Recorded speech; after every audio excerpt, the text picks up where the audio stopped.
following truth, not what we've been told.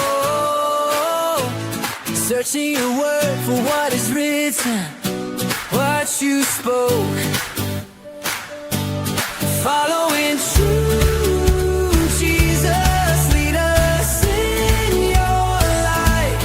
Following truth, every page comes alive tonight.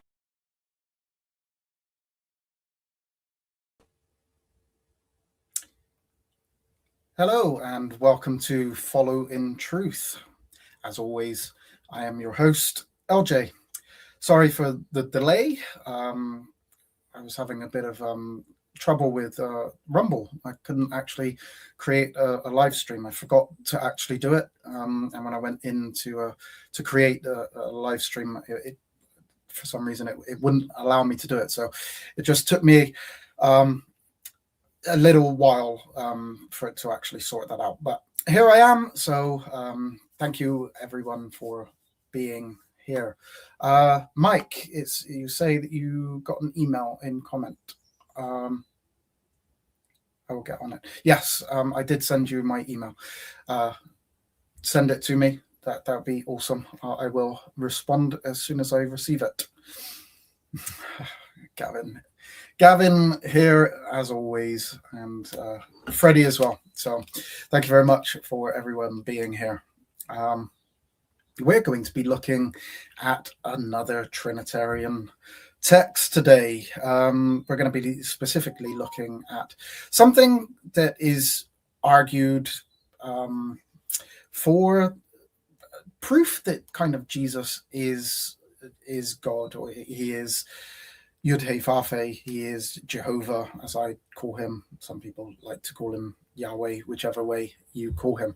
But we're specifically really looking at the proof texts for Jesus being God. And one of those is Yahweh, Jehovah, YHWH texts of the Old Testament that are applied or seemingly applied to Jesus in the New Testament. And so they are used to say that Jesus is God in that sense, because the Old Testament YHWH text are being applied to Jesus. And so that shows that Jesus is YHWH. Sounds like a reasonable argument, but is that really what is going on? So what we're going to do is we're going to just look at one text in particular. We're going to be looking specifically at Mark 1, chapter 1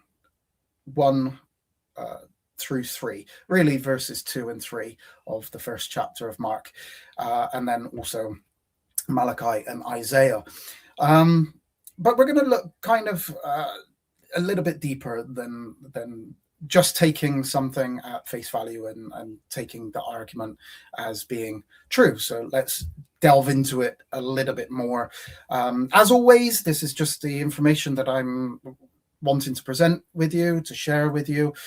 It is up to you to take that information, either disprove it, believe it, accept it, whatever. It is just information that I'm presenting. As always, it is what I believe and how I understand. So first off, let's go to this.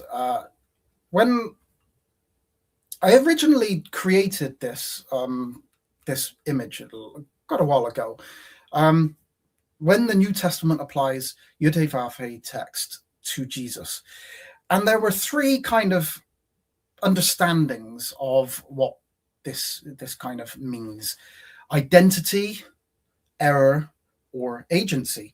And in the past, this has been kind of the understandings of the way that these texts are applied to Jesus. Either it is an identity application, so the New Testament is using the Old Testament YHWH text as an identity text to basically identify Jesus with Yud-Heh-Vav-Heh. This is the most common, I would say, within the Trinity argumentation. Christianity has kind of really taken it today, modern wise anyway, as an identity, something that is identifying Jesus with Yud-Heh-Vav-Heh. Then there is the second application, which is an error. Now, if you speak to many Jews or atheists or even Muslims, I would say would use this. They would say that actually the application of these Yud-Heh-Vav-Heh texts to Jesus are an error, that they are taking an Old Testament passage and trying to force this into the New Testament to identify Jesus as Yud-Heh-Vav-Heh. So they are taking it that it is an identity usage within the New Testament, but they would argue that this is an incorrect usage, an application to Jesus, and they would say that this is an error. And you'll probably hear people like Tovia Singer and those and the like making that kind of argument that they are taking and applying Yud-Heh-Vav-Heh text incorrectly to Jesus to make it appear as if he is Yud-Heh-Vav-Heh.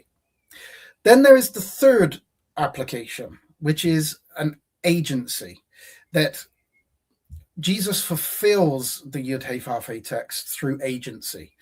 Now, this was something that I would say up until maybe a month or 2 months ago, this is kind of the understanding that I would have had, that the application of Yud-Heh-Vav-Heh texts to Jesus are an agency application, that Jesus fulfills these texts because he is the representation of Yud-Heh-Vav-Heh. And so when he does this, and we'll look at some, we will look at some agency applications of Jesus, or agency within the Old Testament specifically. So there is that, and it still remains, I would say, a possibility. I think that recently I've come to something else. So I don't believe that it's identity. I believe it's an error. I don't believe it's agency. I actually believe that it is something else. Something else is going on in the text. And I think that there is more made of some of these texts than what the reality of what is actually being argued or presented in these texts. So we're going to have a look at these, and we're going to specifically look at the Mark 1:3, Mark 1:2 to 1:3. Let me remove this from. So let's bring up Mark, and I'm going to bring this up. Now, there's quite a bit just in this first passage that I want to kind of deal with, that maybe some people don't see or they miss. So I just want to kind of expand a little bit on this at the moment, and then we'll delve into it a bit deeper. So let's look at this passage. So I'll read it from verse 1, but it is really specifically is verses 2 and 3, which we're really going to delve into a little bit deeper. So it says, the beginning of the gospel of Jesus Christ, the Son of God. As it is written in the prophets, behold, I send a messenger before thy face, which shall prepare thy way before thee. The voice of one crying in the wilderness, prepare ye the way of the Lord, make his path straight. Now, before we really delve into this, what I want to do is I want to point out something that a lot of people probably don't really pick up on, and that's an error, which is in, hopefully you can see this. This portion here. Now, I'm reading from the King James, and it says, as it is written in the prophets. That's plural. Now, if we click into this, and I want to show you the error that appears in many other Bible versions. The New International Version says, as it is written in Isaiah the prophet. And other ones like ESV says, as it is written in Isaiah the prophet. NLT says that as well. But some of them just write, as it is written in the prophet. I don't know. Most of them actually do say Isaiah the prophet. But so there are some versions that just say, as it is written in the prophet. Now, what's interesting here is that this is factually incorrect.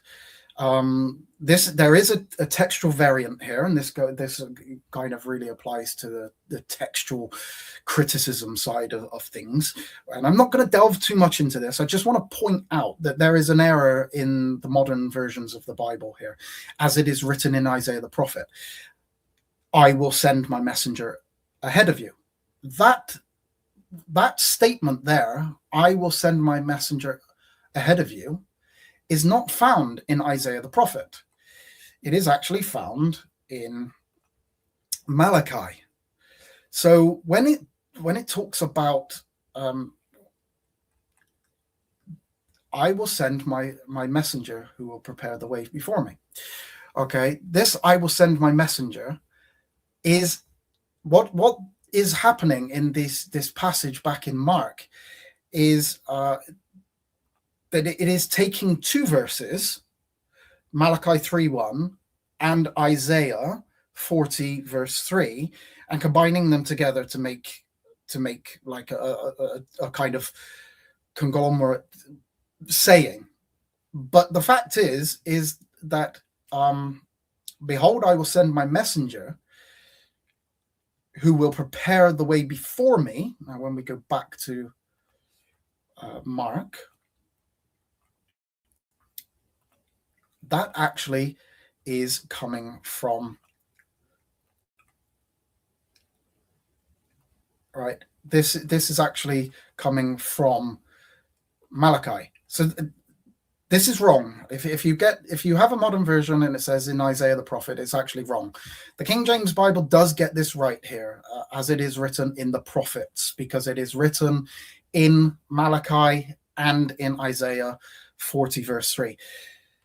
But we're going to delve into that a little bit more. Now, the passage that really comes from Isaiah is this: prepare the way for the Lord, all right, and make his path straight. If we go to Isaiah 40 verse 3, you'll see that Mark is actually quoting from two passages, not just one, and it's not just Isaiah. So to say that it's written in the prophet Isaiah would be just factually incorrect. Where do I want to get to? Verse 3. Now, this isn't a huge deal. It's not really so much about the it's just being accurate, really. There you go. So Mark verse 1:3 is more in line with Isaiah 40 verse 3.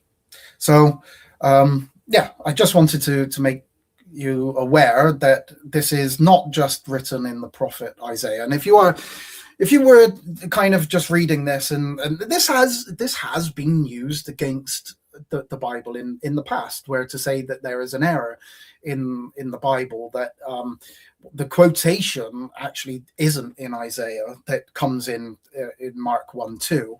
And actually is used against the Bible, and say that there's an error. So if anybody actually tells you that there's an error in the Bible, say, well, actually there are versions of the Bible, and it's not just the King James that has this, but in Mark 1, 2, and 3, it is a composite quotation or citation of the prophets, plural, not just a singular prophet. So that is a kind of side issue, but I wanted to just bring that out and just show you that you can show that it is in the prophets, not singular prophet, and it's not just singular Isaiah. Now, what I want to quickly show is that, so let me go back to Mark, and actually I'll stay here for a second, because I will show that what it says here is, prepare ye the way for the Lord. Now that Lord, as most people will know, is all caps. So that is YHWH. That is the name of God. That is, it is literally saying, prepare ye the way for YHWH. Make straight in the desert a highway for our God. So what we do 100% have in Isaiah 43 is a reference to YHWH. There is no arguing over Isaiah 43 literally saying, prepare ye the way for the Lord. This will come in play in a moment, but we're going to look at those three kind of, like I say, we're going to look at those three different ways that what we can understand, and then I'll go into the fourth way of how I've come to understand Mark 1, 2, and 3. My understanding of this now. So let's go back to Mark. Now, what we do have is a slight change, because it's now prepare the face which shall prepare the way before thee. In Malachi, it says prepare the way before me. So what Mark is doing is he is reapplying this. The voice of one crying in the wilderness, prepare ye the way of the Lord. Now this Lord here is, if we go back to Isaiah 43, which is what this is a quotation of, we know that Lord in Isaiah 43 is YHWH. So what we're left with is those three statements of this is Mark making an ontological identity between Jesus and YHWH. This is Mark misusing or misapplying the Old Testament and applying it to Jesus. Or that third option, which is YHWH's coming and actions are fulfilled through the representation of Jesus as the agent, as the messenger of YHWH. And so these are not rhetorical statements or conclusions. They are logical conclusions.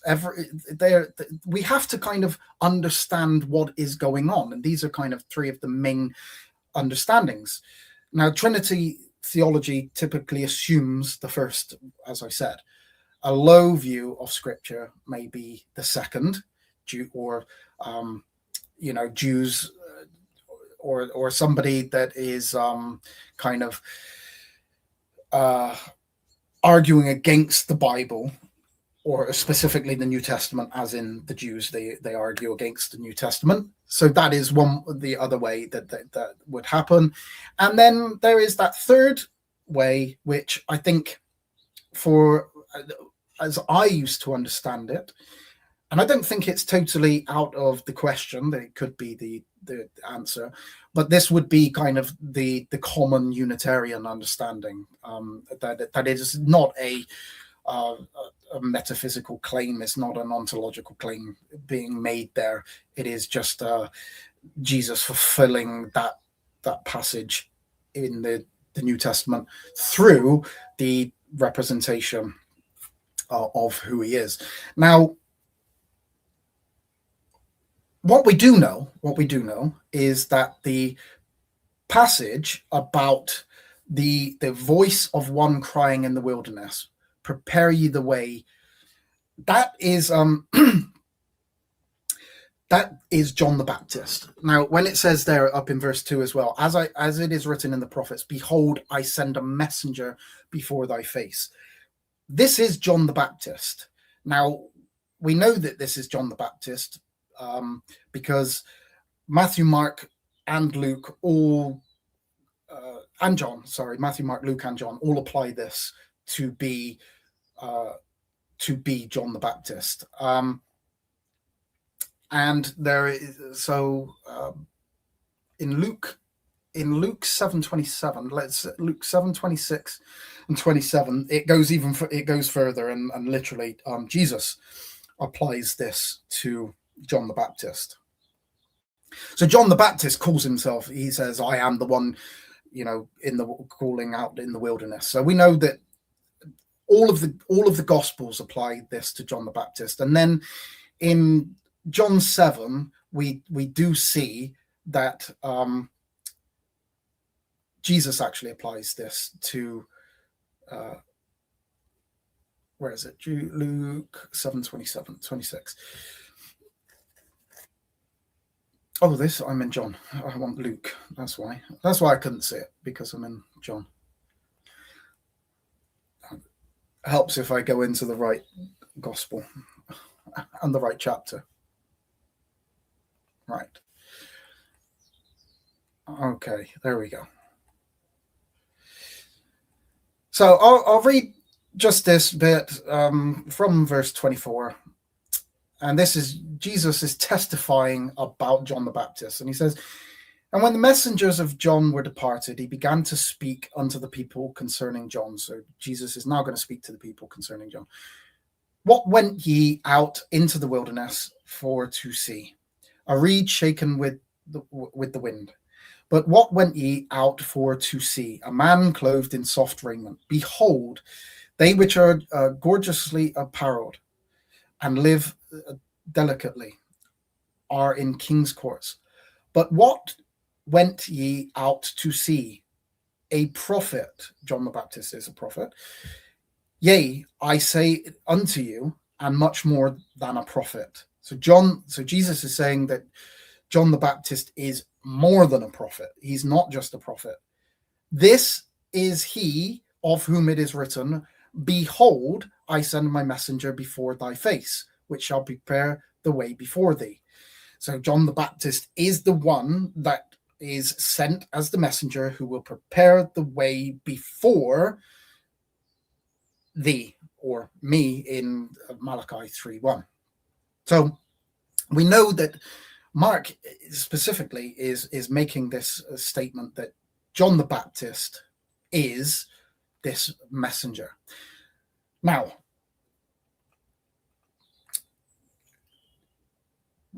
I want to look at this divine agency, because whether you call it agency or not, representation, one person doing something through another, people don't like the wording of agency, some people, and I'm okay with not using that. I'm okay with using like a messenger or representation. I don't necessitate that we have to be talking about agent.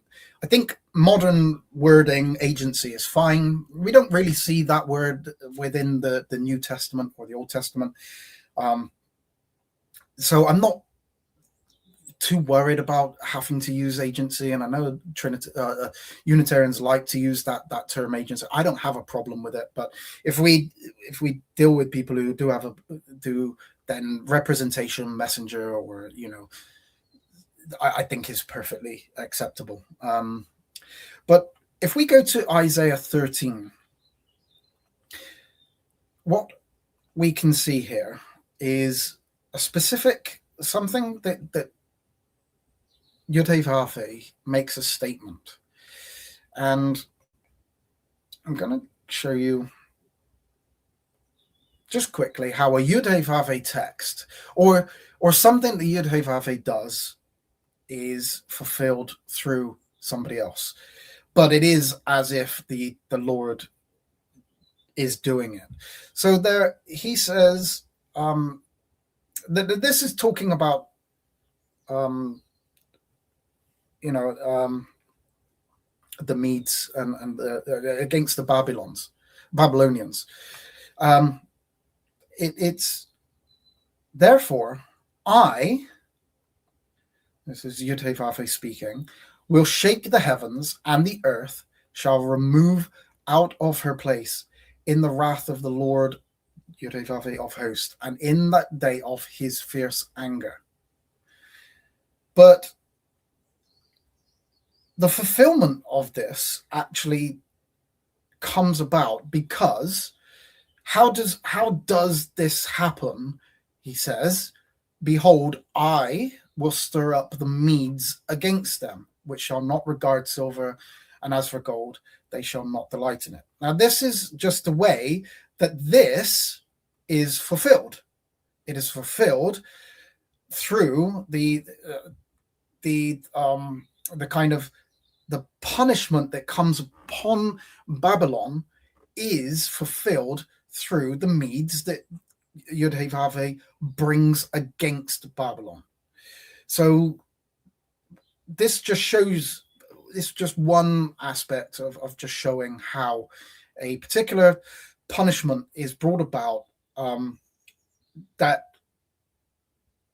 YHWH is going to bring about punishment, but he brings it about through a human or humans agency, representative, messenger, in whatever ways. Like they represent the Lord because he's stirring them up to come against Babylon, and the punishment is administered against Babylon through the Medes, but it is the Lord that is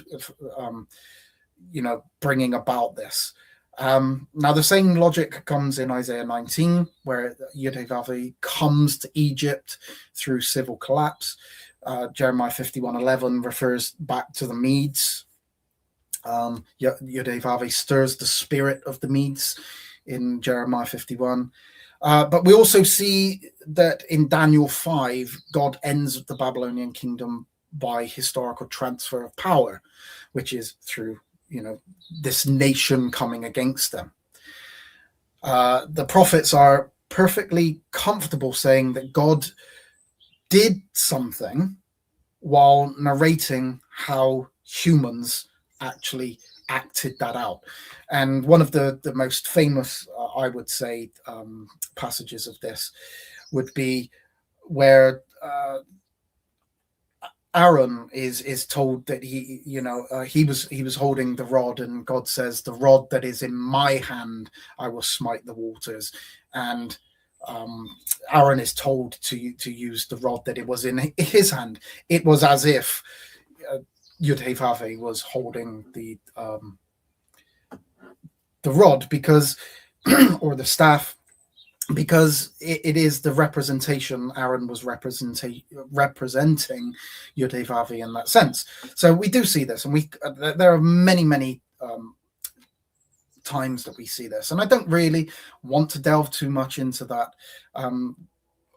because I think that many Unitarians and I think even Trinitarians would see that there is agency within the Bible, there is representation within the Bible, and so even if you don't want to argue that Jesus is that, I still think that you still have to acknowledge that it is there.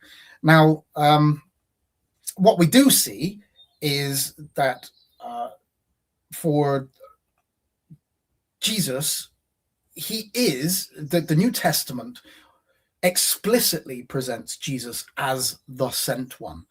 There is no question about this, that we see God having sent his son. So let me bring these up. "For I will come down from heaven, not to do my own will, but the will of him that sent me.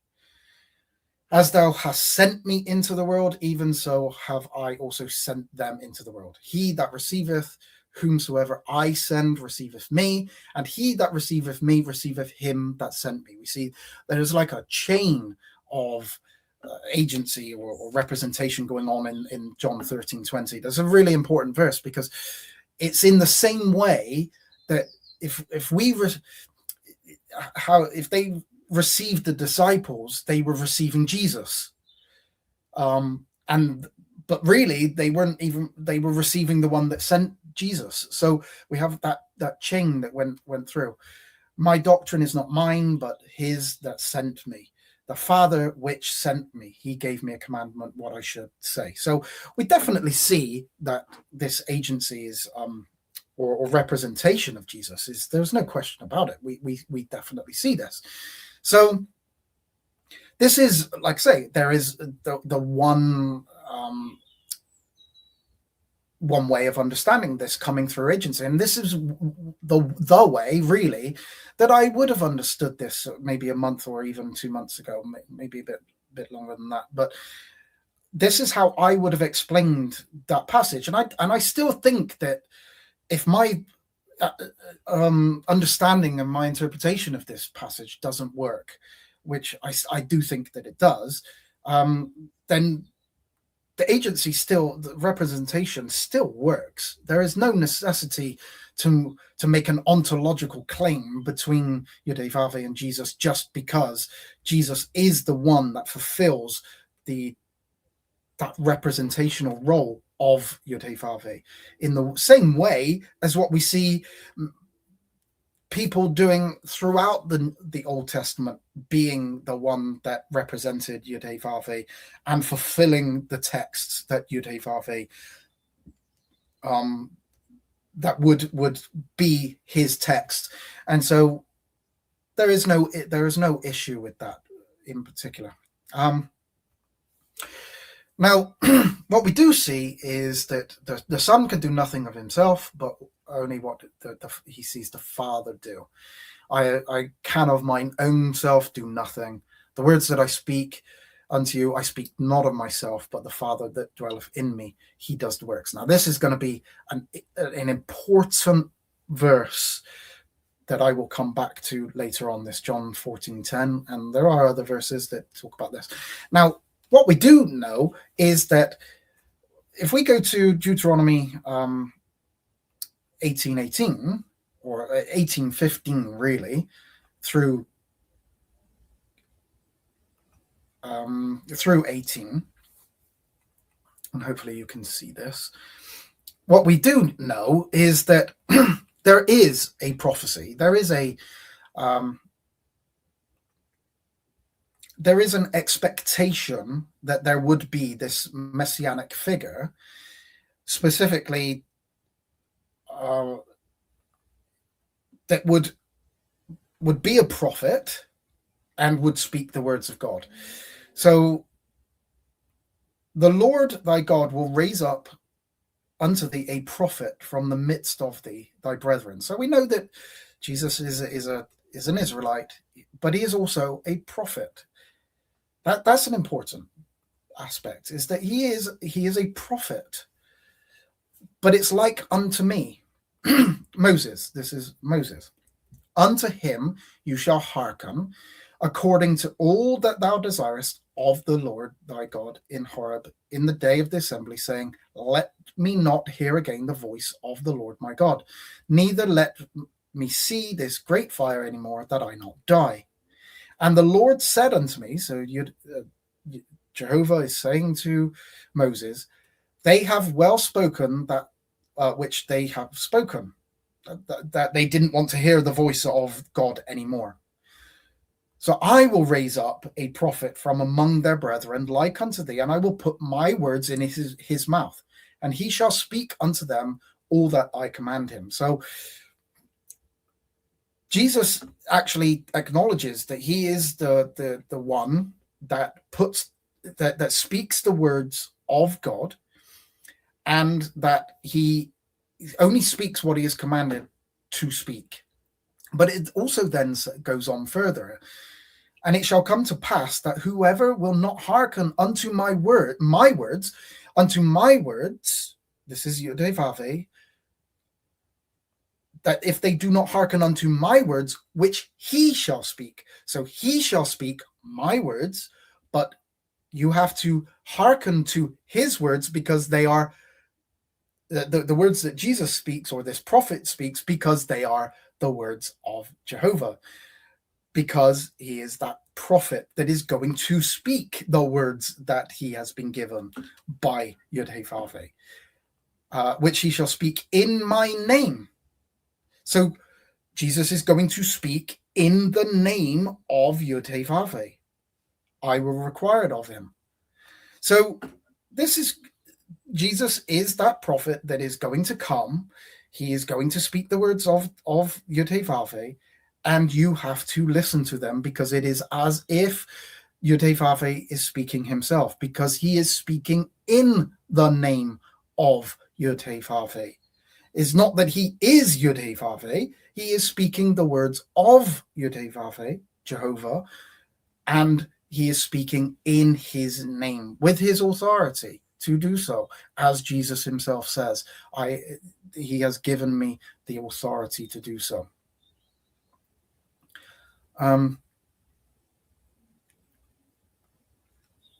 Okay, hopefully you actually saw that. I don't know if I was... Oh, I was on a different page. Oh, I didn't actually show Deuteronomy 18. Oh dear. Let me bring this back up again. I know that everybody is fully aware of it, but I thought I was actually showing that on screen. I wasn't. But here it is, from verse 15 to verse 20. Do apologize, but I was actually looking at that was another page I was on. But there you go. That's the wording of Deuteronomy 18. Go and read it for yourselves. It's quite clear what is going on in there. I haven't made anything up on the reading of that. I literally read it as it appears in Deuteronomy 18. So yeah. Hopefully all of those things that I said about Deuteronomy 18, you can now see on your screen there. Now, why is this all important? Because this is kind of the representation that Jesus has. He is the representation of YHWH. And we see that Jesus is the one that is going to speak the words of YHWH. Now, I don't. There's quite a bit that I'm not actually going to look into, but let me bring this back up. Why this kind of explains the New Testament's usage of YHWH text. Now, what you'll notice is that I am actually making the explicit argumentation for the representation, the agency here, because this is, like I say, how I would have understood it for a while, for quite a while. This is how I would have explained it, and I'm not totally opposed to it. I don't think that it's wrong in per se. I think that there is a better way of understanding it. I still think that it perfectly works within the understanding of what is going on in the New Testament. But what we see is that John prepares the way for YHWH. YHWH comes by dwelling and acting in his Messiah. Jesus becomes the locus of divine presence and action. So this is the YHWH text fulfilled through Jesus Christ in a representational sense. But why is Trinitarianism? It is an assumption, not a textual necessity. Now, I would argue that once the New Testament applies the Old Testament Yahweh, YHWH, Jehovah text to Jesus, the interpreter stands at a genuine interpretive crossroads. Those three options are the main three options: ontological identity, the misapplication, or agency. Now, the Trinitarian theology consistently chooses that first option. And what is often left unexamined, however, is why that option is chosen and why the text itself would require it, or whether the text itself would require it. Now, as I've shown, there are other ways of understanding this particular text. The crucial point is that the Trinitarian argument or understanding does not emerge automatically from the text itself. Right? It is a theological conclusion that must be argued for, not the default position demanded by the text. Scripture itself repeatedly provides a different, well-established category that explains the data just as effectively. The divine agency, what we've seen already. And what I've shown is that agent, or the representation of Jesus, who he is, that Messiah figure, the agent, the representation of YHWH. So because it is a biblical understanding, the Trinitarian understanding is not something that can be shown to be demanded by the text, even if we take it that this is what is happening in this text, that Mark is taking these two YHWH texts and applying them to Jesus. It still is a theological conclusion based on the theological belief that demands that these texts are saying that this is Mark making an ontological connection. Still, because there are other alternatives. So those alternatives have to be examined. So when the Trinitarian encounters a passage like this, they just assume that this is a ontological connection. But that is not something that is ever stated in the passages. And as we've seen, it is actually regularly contradicted by the scripture's own pattern of how representation works, especially when it comes to YHWH, how he acts through his agents, through his representatives. So the Trinitarian understanding of this does not arise because the text leaves no alternative. It arises because identity is assumed. And it is certainly assumed to be the only possible explanation, or the only viable possible explanation. Even though, as I say, repeatedly, the scriptures show otherwise than this. Now, agency actually, for me, preserves biblical monotheism without having to multiply personhood within God. Representation does this, if we don't like the word agency. One of the central concerns motivating Trinitarian reading is the preservation of monotheism, because they want to argue that there is only one God. But there seems to be, for them, there are three people called God. So how do they reconcile this? Well, to keep monotheism, we can't have three gods. We have to conflate these three persons, or what we are assuming are three persons, what we're reading three persons. So we have to, by necessity, conflate them as one God, three persons of one God. So it is a theological necessity that arises from the understanding or the interpretation of these three persons. Now, in the Old Testament, YHWH alone is God. He speaks through the prophets. He rules through kings. He judges through nations, or the judges which are in Israel, and he saves through deliverers. Now, Moses was a deliverer. And we see many times where Jehovah brings about some kind of salvation. I'm not talking about ultimate salvation, but he brings about deliverers and saves through those that he brings up to be saviors. Moses himself is called a deliverer, a savior. So what we know that this is just something that is a biblical understanding. I also believe that the representation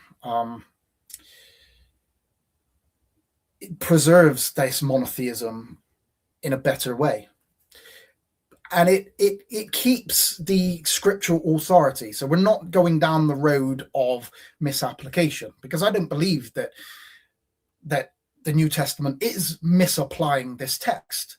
I think it is using it in the way that it wants to use it. So it's not a misapplication.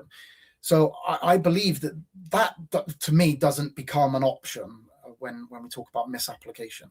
It is left with those two options, with Jesus being ontological connection or the agency representational sense. Because I have a very high view of Scripture, I do believe that the New Testament is true, and I do believe that when Mark is utilizing this, he is utilizing it in the way that he wants to use it, and not the way that we think he should be using it, or in a way that we read it and assume that this is what Mark is making an argument for. Mark is making the argument that he wants to make, and it is not for us to assert what Mark is making. It is for us to understand what the argument that Mark is making and why he is using this text. And what we'll see in a moment is that there is actually something asserted that isn't in the text at all.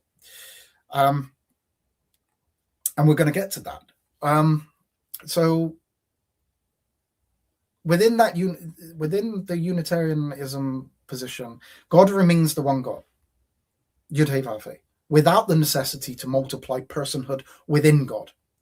Jesus is the one through whom God acts. Divine uniqueness is not diluted or multiplied. And the New Testament fulfillment claims this is explicit in passages such as God was in Christ, reconciling the world to himself. Jesus of Nazareth, a man approved of God among you by miracles and wonders of signs, which God did by him. Not just the Father, just it is God that did these. Therefore, being by the right hand of God exalted. So these are New Testament statements about Jesus Christ. God sends, he authorizes, he empowers, he exalts. Jesus is sent, receives authority, speaks what he is given, is exalted. Identity is not required to explain the data. All right, so there is no necessity of this application within the New Testament. Now, what I want to specifically look at now is Mark. We're going to go back and look at these three passages, and I won't be too much longer, but I'm now going to give you kind of my understanding of what is going on in Mark, Malachi, and Isaiah. What Mark is actually doing by using these texts. And so what I have to do is go back to this, and hopefully let's go back to Mark, because I think that I'm reading this passage in a slightly different way than what I kind of used to read it. And the reason for it being is that Mark never actually makes an argument for Jesus being God from this passage. What he is actually doing is using those two texts to make an argument about John the Baptist. It is John the Baptist that is in focus here. Behold, I send my messenger before thy face, which shall prepare the way before thee. The voice of one crying in the wilderness, prepare ye the way of the Lord, make his path straight. Notice that when we go to, notice this part here. Behold, I send my messenger before thy face, which shall prepare the way before thee. There is the passage in Malachi 3 that people like to utilize is not quoted by Mark. Okay, this part, and the Lord whom you seek shall suddenly come to his temple, even the messenger of the covenant, whom you delight in. Behold, he shall come, saith the Lord of hosts. Now, what a lot of Trinitarians will argue is that this Lord and the Lord that you shall, whom you shall seek, shall suddenly come to his temple. This is YHWH coming to his physical temple. Jesus comes to the physical temple and so fulfills this passage. Right? Mark doesn't quote this. Mark doesn't utilize this part of Malachi 3. This only comes when you read Malachi 3. Mark only quotes this part. Behold, I will send my messenger, and he shall prepare the way before me. The rest of Malachi 3 is not something that Mark is focusing on. He's not making that argument. He's only making the argument regarding John the Baptist, because John the Baptist is the one that is in view here back in Mark. All right. And so what we see here is that this second part, and the one crying in the wilderness, prepare ye the way for the Lord, make his path straight. Then he goes straight into John did baptize, because he's making the argument that John is the fulfillment of this, the voice of one crying in the wilderness. He is the messenger that comes before. That's the part that Mark is really focusing on here. What we'll do is we'll go back and look at those two passages, but this is the argument that, or the thing that Mark is focusing on. He wants you to know that John the Baptist is the fulfillment of the messenger that comes before, and he is the one crying in the wilderness. Jesus makes that same argument and says that John the Baptist fulfills, behold, I send my messenger before thy face. And he also says, before thee, not before me, in that passage in John, in Luke 7. Jesus doesn't say that John the Baptist prepares the way before me. He says he prepares the way before thee. Now, so he's actually using it in the same way as what Mark is, whereas in Malachi it is before me, as in YHWH. So, what is going on back in Malachi 3? Why do people assume that what is being argued is that Jesus is the fulfillment of this full verse? So, my understanding is that this Lord whom you shall seek is YHWH, but in the sense that he shall suddenly come to his temple, this isn't Jesus. This is Jesus. The temple is Jesus. YHWH coming to his temple is YHWH coming to Jesus in the New Testament. Jesus says in John 2,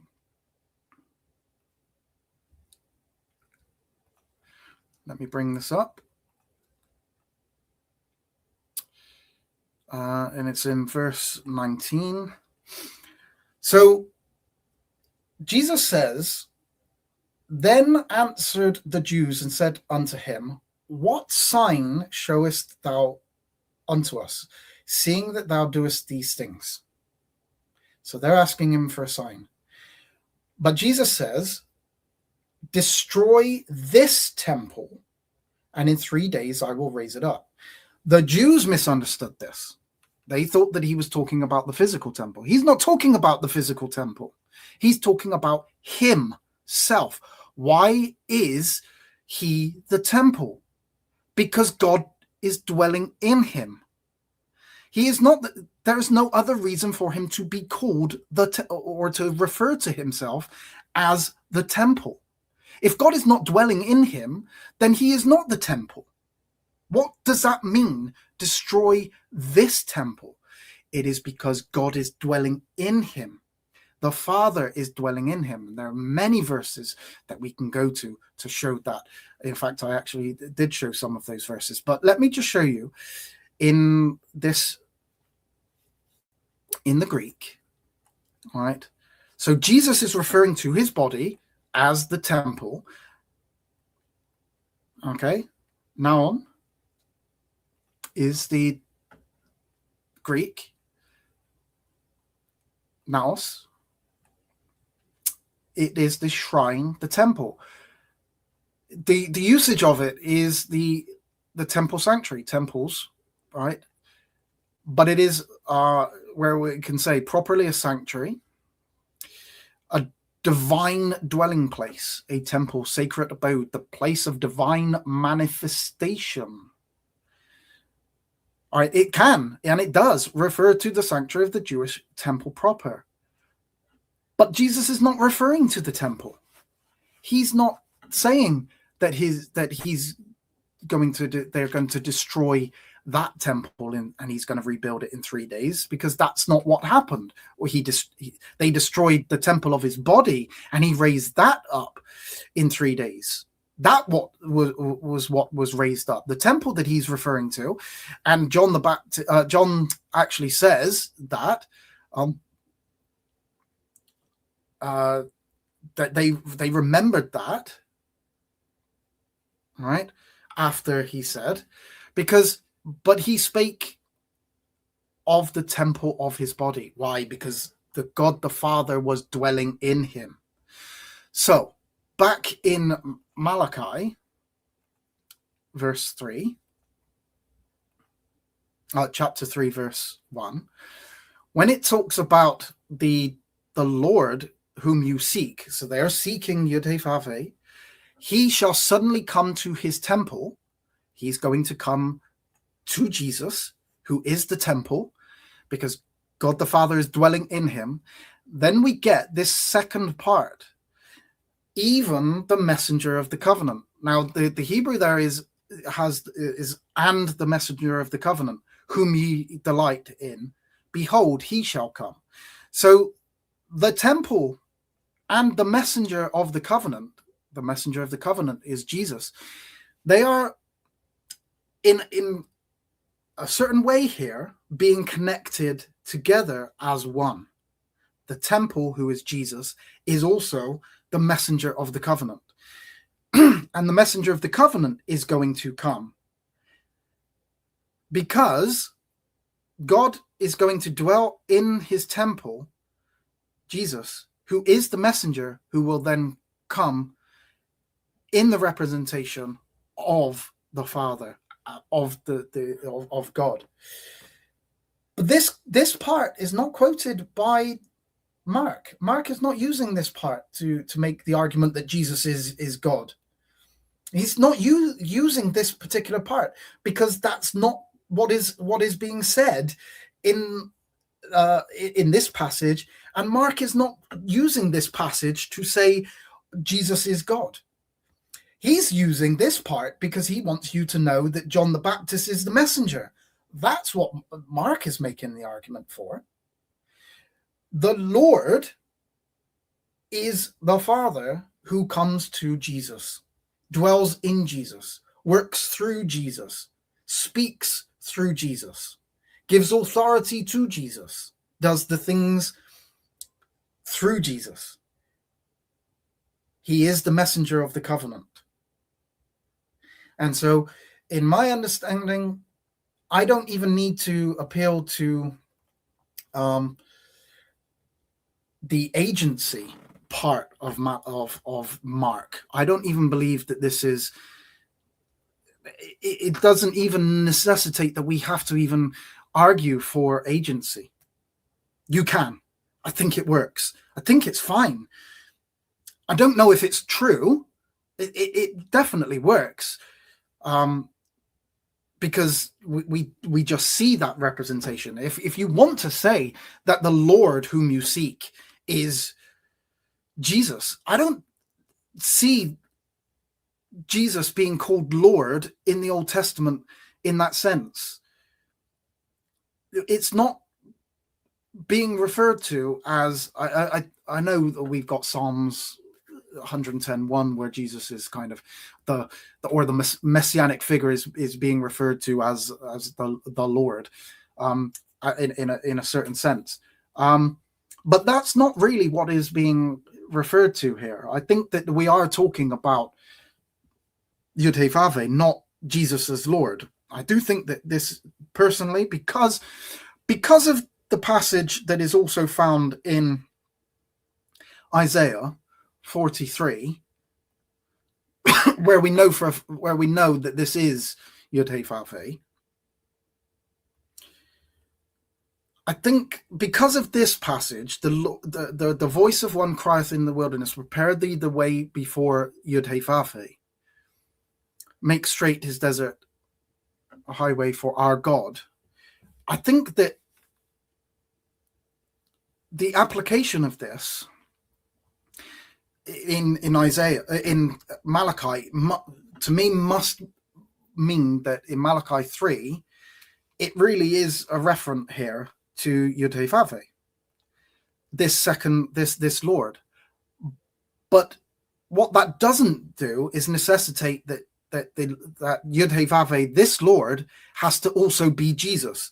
So it's YHWH and Jesus. It's not. It's distinct from and separated from, because YHWH, who they're seeking, is coming to the temple. Now that's Jesus. The messenger of the covenant is Jesus. So that's why I believe that I don't need to go to agency or representation to explain this. I do think that what we have here is a fulfillment text of the way that the Lord is coming to his temple, that Jehovah is coming to his temple. He's coming to the temple, who is the messenger of the covenant. Not distinct and separate from, they are one and the same, the temple and the messenger of the covenant. And so that's how I kind of understand this. Now, like I say, I'm presenting you with the information. I think agency kind of works. I think it does work. I think that you could make an argument that this is an application by Mark to show that Jesus is the representation of the Father. I don't think we need to do that, and I don't think that that's the best reading of that text. I certainly don't think that an ontological application is being made by Mark. He doesn't quote that part of Malachi. If he'd made that argument, if he presented that part of Malachi, then I think that there would be a much better argument for that. And you could say that it either has to be like an ontological argument or representational. But I think Mark is making a completely different point in that text. I think he's making the argument specifically that he wants to use that to show that John the Baptist is the one that comes before. I don't think that Mark is saying that we have to take this as an ontological argument. I think he's only using that portion to make an argument about John the Baptist. And then when we go back into the Old Testament, now what we see in let me bring this one up as well. I'm going to bring up Acts 7:48 as well, because I think that this works within God did not want a temple built. That was not what he wanted. That was Solomon that wanted that temple. And when we go to 7:48, we get told things like, howbeit the Most High dwelleth not in temples made with hands, as saith the prophet. That's not where God dwells. And then we also have Paul saying that, don't you know that you are the temple of God? And why are we the temple? Because we have, or we're going to have, or we do have, God dwelling in us. So we are where God resides, not in a physical temple of that is built by hands. That's not what God wanted. He wants the Spirit in us. And so, to me, it makes much more sense that God dwelling in his Son is that. Why would Jesus refer to the temple? What other necessity is there for Jesus to talk about the temple of his body? It lets us know that this is the temple. This is where God is dwelling. Why does he want you to know that? He wants you to know that God is dwelling in him, that God is doing the works through him. These are things that Jesus repeatedly says. And so that temple that Malachi refers to is not a physical temple. He'd left there long, long ago. God had gone long time prior to that. They were on their own. God hadn't spoken for 400 years by this time. Right? By the time Jesus is coming. They're not. That isn't the temple that God wants to be in. That's not the temple that God resides in. That physical temple, destroyed that in 70 AD. That was no more. That's not what God wants. That physical temple. That was removed. So it makes much more sense to me, logical sense, that the temple that God comes to, that the Father comes to, is Jesus. Dwells in Jesus, does the works through Jesus. And so, yeah, I'm going to finish there. I wanted to try and keep this under an hour. It has gone a little bit longer than an hour. But hopefully you kind of see that there are other ways of seeing this particular text. There is no necessity for it to be understood as a Trinitarian proof text, as a fulfillment text ontologically. I don't think that there is any necessity to have that, and I don't think that that's the best reading of the text. Then there is the misapplication, and I don't think that works, because if you're a Christian and you believe in the inspiration of Scripture, if you hold to a high level of Scripture, even I don't even think that you have to necessitate a high level of Scripture, just that Mark is not misapplying this text of the Old Testament. So for me, that's not going to work. That is an argument that is used by Jews, by Muslims, by atheists, and other religions against the Bible, to show that there are inconsistencies, there are faults in the New Testament, that it applies texts wrongly. So I don't think that we need to, as Christians, I don't think that we need to hold on to that. The agency certainly does work.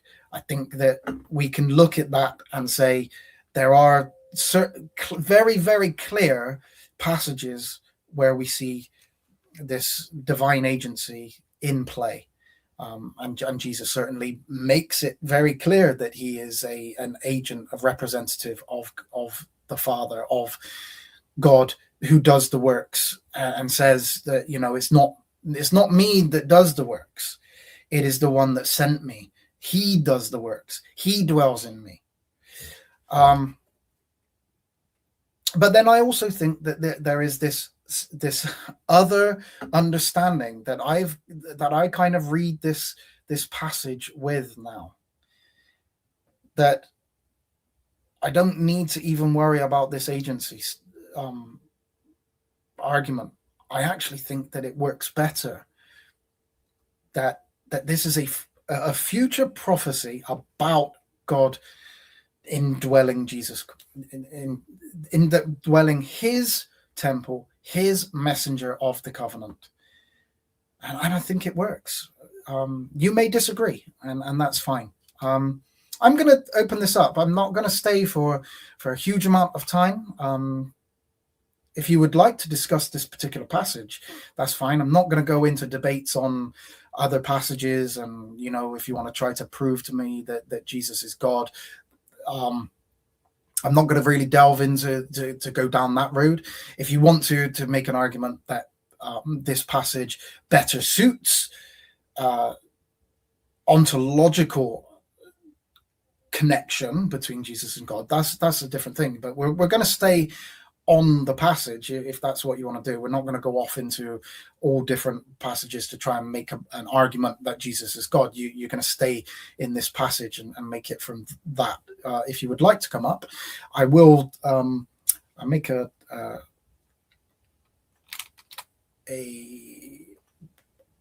there we go. I think that should now be in the comments. You are more than welcome to come up and have a discussion about this particular passage. Like I say, you don't have to agree with me. You can say that I'm a heretic. You can say that that I'm completely wrong on this passage. You may even be Unitarian and come up and say, I don't think that your understanding of this passage works.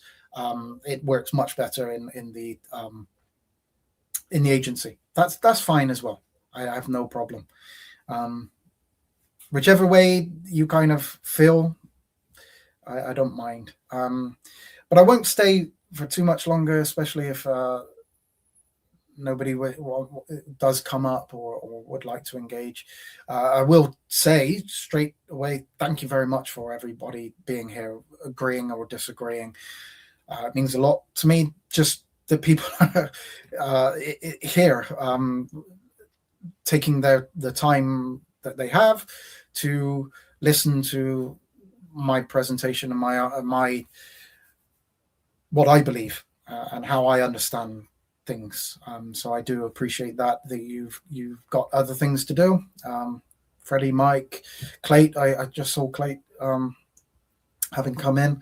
So yeah, I appreciate you coming up. Or being here, not coming up, but just see if there's anything that if there's anything. And Nito is here as well, so it's nice for Nito to be here, and Gavin is here, of course. Would have thought Gavin would have been the first up to tell me that I'm wrong, but we shall see. Like I say, I appreciate everybody taking their time out and disagreeing, or agreeing or disagreeing with the position that I hold. I'm going to be doing more and more of these. I wanted to do them at least once a week on a Wednesday. I'm going to try and do them on a my biggest fan is normally I would have. There you go. There you go. Here he is. Gavin, you're muted. You're up, but you are muted. Listen to me very, very carefully now. Okay? You're very quiet though. Gavin. Is that better? I can hear you better now. Now listen to me very, very careful. I don't know why, but I've got a funny feeling in my heart you're wrong. Don't ask me to give you a reason. I just know you can't be right. Okay. And that's it. So I'm wrong because you believe I'm wrong. Yes. It's my strongest belief that you can never be right. Oh, okay. I just can't be right. Not anyone else can be right, but not you. But not me. Okay, that's awesome. As long as I know the position that I'm wrong because Exactly. it's me, because it's me that's making the argument. Hey, Tony Cato, nice to see you here. Appreciate you being here. It's personal, LJ. It's personal. It's a personal thing. Mm. That's your face, basically. When I see your face, I've taken my face off the screen because I know that when you come up, you'd like me to not have my face on the screen. No. It's because once you've seen your face, it gets burned into your mind, and you just hate it forever. So now it's the voice and the face that I just want to die when I hear the voice or the face. It's like, I don't know, bring something out in me. I just want to hurt you badly.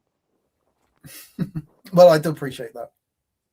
Anyway, I appreciate that you are going to spend the time enough to go through everything I believe to prove me wrong just on the basis because I did that once, but you rejected me. Remember, I think I had 15,000 words on, but then you insulted me, and once you did that, which was good training. I'm glad you insulted me for the amount of time that you did, because you helped me train to become impervious to your little jibes.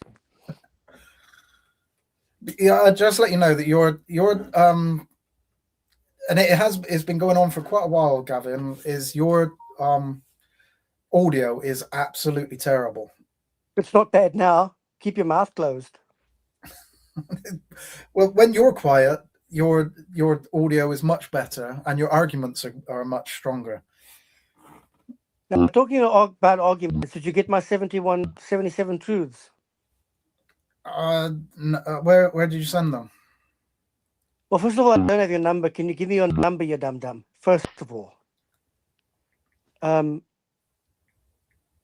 then, Freddie, can you send LJ the 77 truths? I'm sure Freddie will be able to send them to me. Because we're going to go through them tomorrow. It's my goodbye show from Freddie. It's called like Goodbye Gavin. You've had 2 goodbye shows already, Gavin. Stop it. Stop it. You depart. You're playing never departs. It never lands. Is a crazy plane.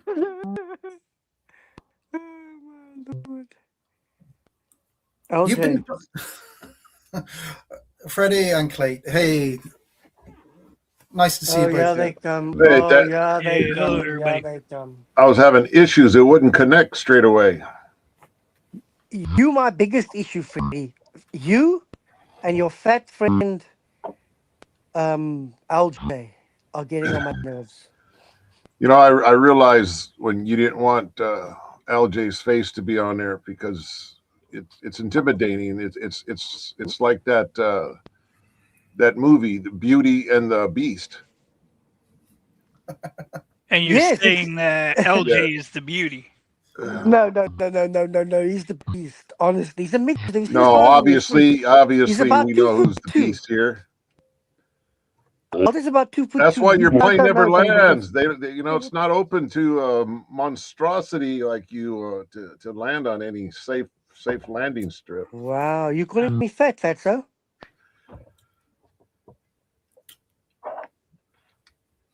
Anyway, have you actually got anything that you would specifically like to say against the presentation that I presented? Let's hear it, Gavin.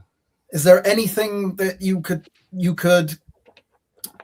call upon that you'd say, oh, well, you're not just wrong just because it's you, but this is something. You got anything? Unfortunately not. I'm sorry to disappoint you. I makes you feel disappointed in myself, really. Oh, yeah, I'm disappointed now. Yeah, I thought that you would have at least something for me. You know I like to come after you. But LJ, so you're saying that you're understanding, like you're kind of shifting the way you understood that before? Is that what your main point was? Like you're going from seeing things as the agent to the new part that you have? I'm sorry, I missed like the first half hour, man, because you've been starting earlier, my guy. You know, sorry, you started like way early, so I didn't see that part. Hey, can you want to go over that again real quick? Yes, can you just explain it again, please, LJ? Malachi 3:1.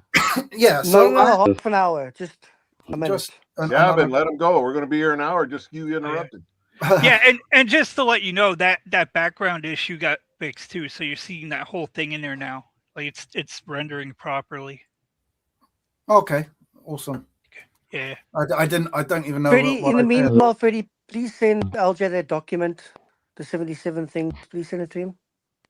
Yes. Thank Yeah. you. So quickly, like I'm not even sure that I think it's a combination. I don't think it's a move away from how I understood it. I don't think it's a move totally. It's like a as in, wider understanding of it. yeah, I think it's more of a kind of Oh, could you a say it more- already, please? okay, Gavin, I'm getting there. Goodness, you're waffling.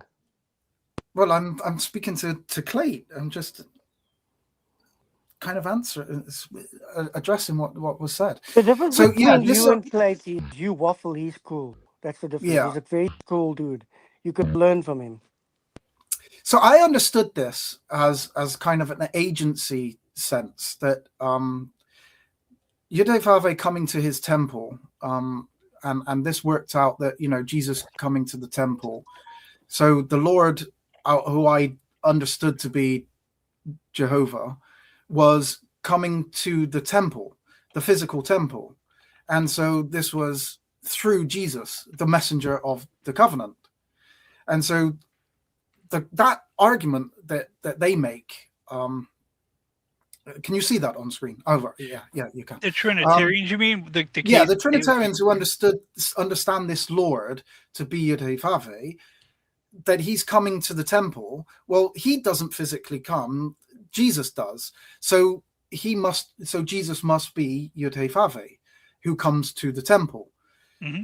And Jesus is the messenger of the covenant. So Jesus coming to the temple must be Yudhevave coming to the temple. As that is fulfilled in Jesus, Jesus must be Yudhevave. That's the kind of basic Trinitarian understanding. I understand. Very basic, yeah. I understood this as an agency thing. That Jesus coming to the temple was the Jehovah coming to the temple because Jesus was that representation of Jehovah. But now I don't think that this temple is the physical temple. I think that it is the messenger of the covenant. I think the temple is Jesus. Yeah. Are you saying the first Lord? Yes. Pardon me. The first Lord is still Jehovah the Father. Yeah. Not Jesus? I believe this is the Father who comes to Jesus, the temple. Yes. Who is the messenger of the covenant. Right. And I think a key word there is even. Even the messenger of the covenant. I think that there is a connection. Right. I think the temple and the messenger of the covenant are the same being, the same thing. Well, not necessarily the same thing, but you've got to appreciate the temple. Jesus is the chief cornerstone of the temple. Now, essentially, if you're saying that he is the temple in terms of representing it in its entirety, you can say that, albeit we do know that it's made up of him and the 144,000. Yeah, well, not only that, but like you said too about being the stone, is he's also called the stone that the builders rejected, right? So that would only add to his being that temple foundation as well. Yeah, good the point, foundation. Yeah. The thing is that statement of Jesus about the temple, him being the temple, there's no real other sense to state it apart from that he is trying to make a point that he is that place where God is dwelling. It's not that he's drawing that distinction between the physical temple and his own temple. That is the body.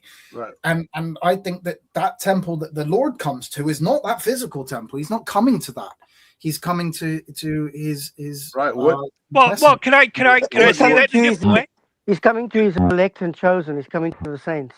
Yeah. Even if he went to that physical temple, he still did that in the body of Christ, in the sense that he was with Jesus going to that temple, right? Yeah. So in that regard, he was still in the physical temple, but that was manifested through his son. Yeah, but I don't think that this temple that is being referred to as that the Lord coming to his temple is the physical temple. I don't think. What do you think of this?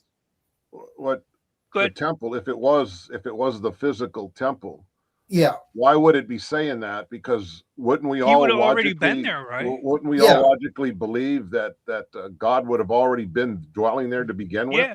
of course. And I think that if we do take that as to be the physical temple, let's say that is the physical temple, that's where the agency or the representational sense of this would take over, because the messenger of the Lord, the covenant, who is Jesus, is the one that comes to that physical temple, or literally comes to the physical Right. temple. And the as physical temple representation. wouldn't be Jesus. It's not like it's Jesus's temple. He's not Yeah, going to no. be his temple.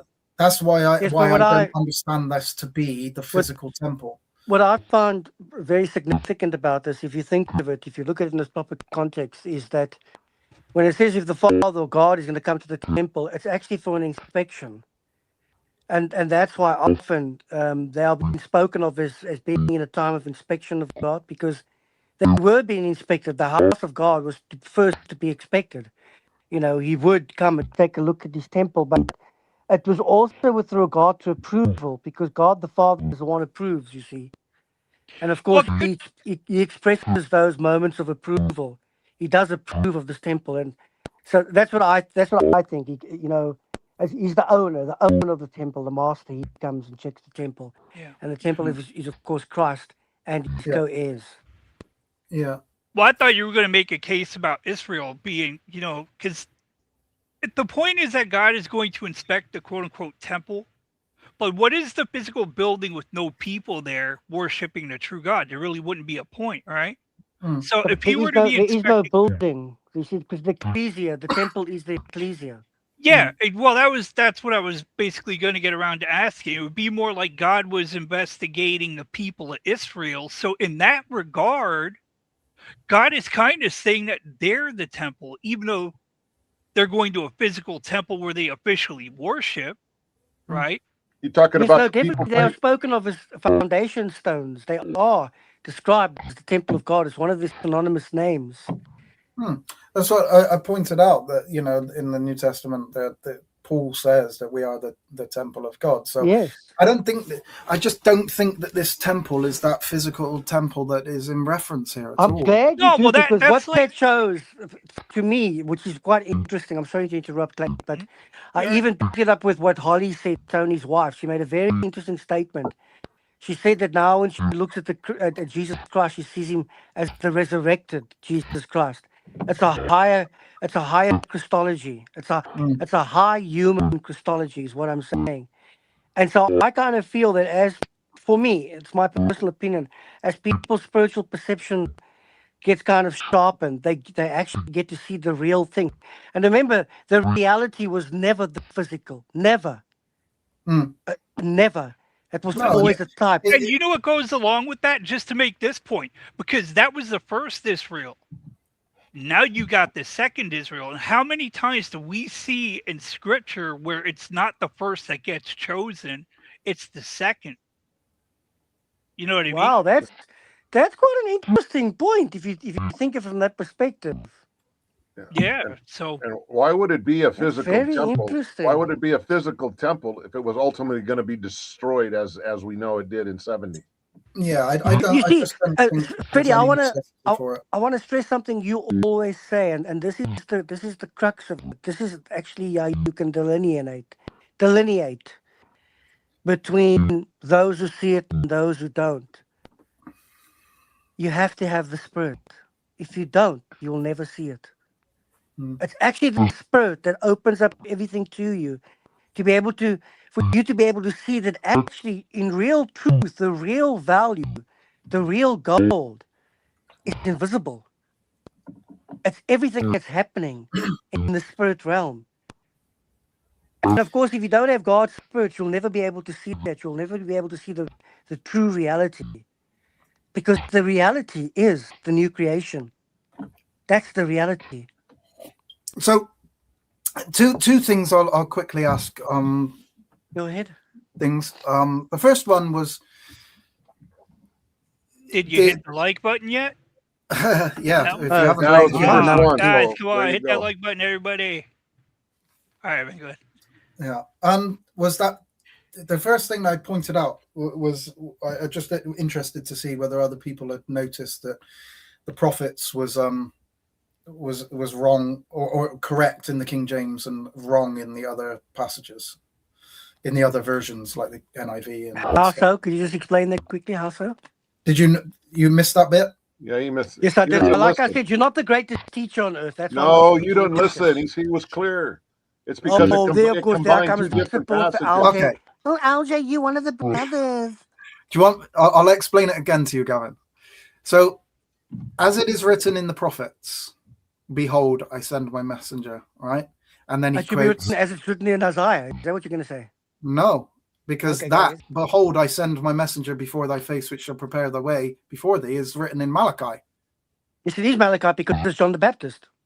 Right. So that's Malachi 3:1. Mm. So when it says as written in the prophet, Isaiah the prophet, that's wrong. Mhm. Right. And you say it should be what? That's wrong. The prophets. Prophets, It should be because it's prophets. Is combining that multiple. so? LJ, I thought it was the other way around. No, it should be written in the prophets because it is Yeah. written in Malachi 3:1 and Isaiah 43. So it's actually plural prophets. So to say that It it is shouldn't be written in the, Isaiah. It's combining two different ones. that passage there, what follows as it is written in the prophet Isaiah, is in Malachi. Mm. So that's Well- wrong. The modern versions of this get this wrong. There is a texture variant, which I'm not going to delve into on which Well, manuscripts please have don't which bore us to which, death. But yes. yeah, I know that will bore Interesting. you to death. Oh if I my do God. Was texture Micah criticism. was Micah around at the same time that Isaiah was? Do you know that off the top of your head, or did Micah No. come later, Micah was comes he- later. a couple centuries after Freddie, that? Okay. Freddie, did you? Because that would Yeah, make you a send difference. that to? Yes, I did already. I already messaged you and said done. I did it. Very grumpy. You're very grumpy. Can I ask a favor, guys? Because I'm going I'm to come not on the grumpy. It's, show. you're just like you're always on attack mode with me for some reason. I've said nothing wrong to you at all. I've been attacking that fat, useless, short midget with muscles, LJ, the saint. So listen, LJ. We can just stay on your show. I want to give you a foretaste of the statements that I make. Is that in your audio going bloop bloop? Yeah, that's his Yeah, audio. Yeah, you know what it sounds like? It makes me think about that Kit Kat commercial from back in the day, that or that TV, the movie, where it's like, oh yeah, you know, that thing. Bow, bow, That's what it reminds me of. The bow, sound it keeps bow. making. Ooh, Yeah. yeah. Oh. Bow, bow. Right. Anyway, secondly, I was talking. well, you're going to go off onto something completely different about what your show, Gavin, and this is Okay, finish your unfortunately point. not the Finish Gavin your- show. Finish your point. Did you just say, unfortunately, not the Gavin No, show? I said unfortunately this is not the Gavin show. No, fortunately, it's not the Gavin Well, show. yeah, maybe fortunately. Yeah. Oh, keep quiet, mate. Good point. Good point. So Keep this quiet, mate. when we come to Malachi 3, as I pointed out, Mark does not quote that second portion of Malachi. He's not interested in that. He's only interested in this starting point of behold, this point here, and then he goes straight into connecting that with Isaiah 43. All right, straight away, because he is making the Read both, argument of please. Read both, please. John the Baptist. Read both. You said read both. You just referenced. Okay, so yeah, in Isaiah 43, we have the voice of him that crieth in the wilderness, prepare ye the way for the Lord, make straight in the desert a highway for our God. Mm. And when we come to Malachi 3, as Read that, please. yeah, I'm gonna get to it now. Don't Malachi get 3, aggressive. It's bad enough Freddy's aggressive. So he says, behold, I will send my messenger, and he shall prepare the way before me. And the Lord, that's all he quotes. Mm-hmm. This second part, and the Lord whom you seek shall suddenly come to his temple, even the messenger of the covenant, whom ye delight in. Behold, he shall come, saith the Lord of hosts. Now, if Mark was trying to make an ontological argument that Jesus is Jehovah, YHWH, why does he not make this the Oh, focal is that point? because the message of the covenant is Yahweh? No, because he's not making the argument that Jesus is the fulfillment of the Lord The coming to messenger his of the temple. covenant is Yeshua, not Jehovah. Oh, so that's why he doesn't quote that second part. He's not. His focus in Mark 1 is to then go straight into John the Baptist. He wants you to know that John the Baptist is the messenger who is coming before.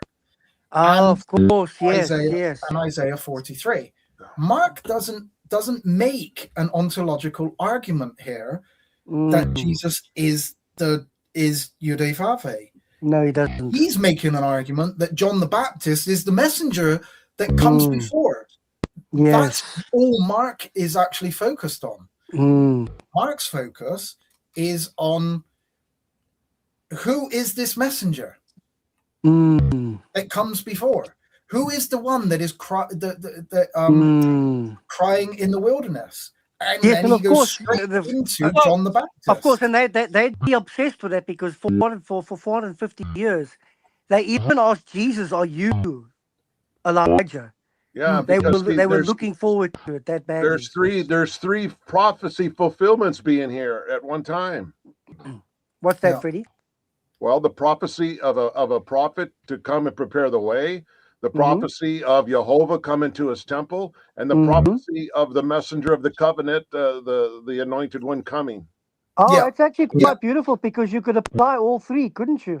All three prophetic prophecies are being fulfilled right there. Yeah. And what Mark is not doing is he is not taking that prophecy about Jehovah coming to the temple and making an argument that Jesus fulfills that. He doesn't make that argument.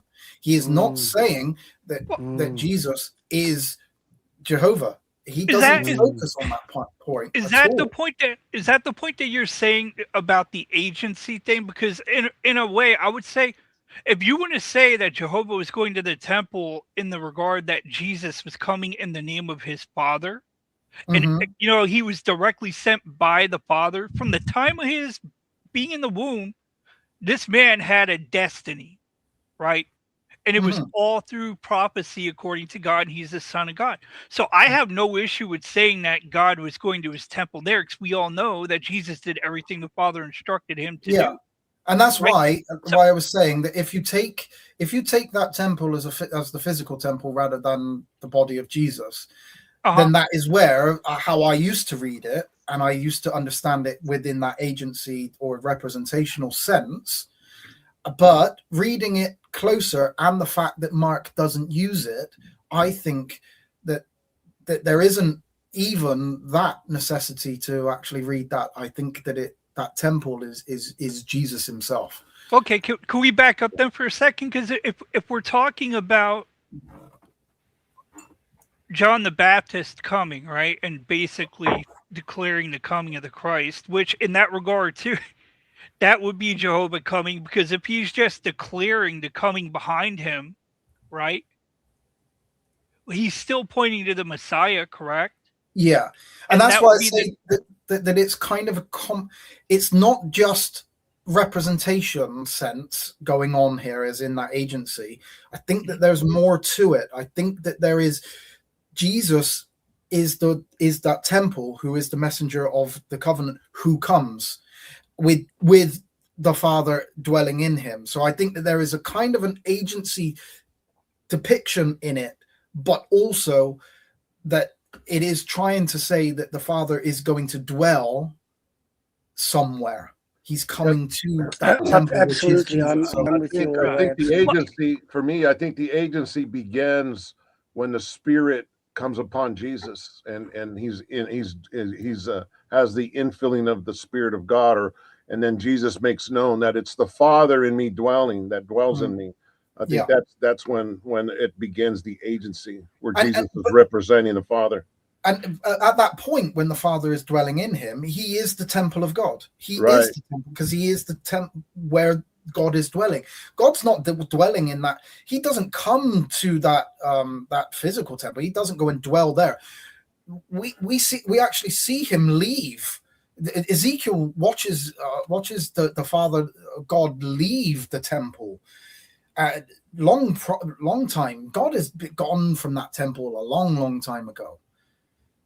Like I say, he hadn't even spoken to the Israelites for 400 years prior to this, unless you want to classify the intertestamental books as kind of Maccabees and stuff like that. But God never directly spoke to anybody.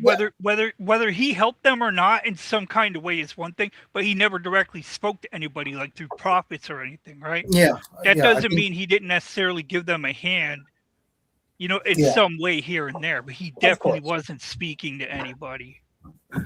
But yeah, I just don't believe that temple is a physical temple. I think that it's Jesus, and that's why I read it in that way now.